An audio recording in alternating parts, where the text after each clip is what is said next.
Okay, here's an experiment we have going on. We have 12 volts, alternating current. It is going through this little resistor up here, and then through this coil, which I removed from a microwave oven. It is the primary winding in a microwave oven. You can see sort of, I removed it from the block here. So this is 12 volts, not crazy voltage. So if you want to talk about specific types of problems, this is a problem related to pipelines or related to anything where you have some kind of metal near, some kind of metal that spans some distance near things like high tension power lines or near a power source, especially an alternating current power source. So if we turn the power off and measure the voltage to ground against one of these things, 0. If we measure the other pipeline here, the other metal pole, 0.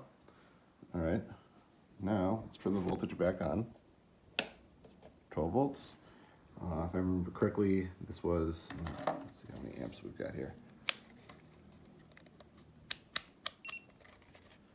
And about 1.2 amps.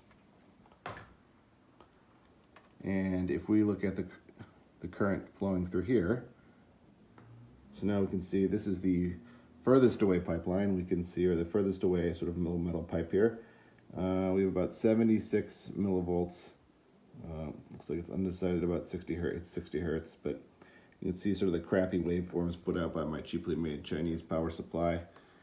And again, we can try the closer one now. And we can see the closer one has, 114 millivolts, and the further one is 76.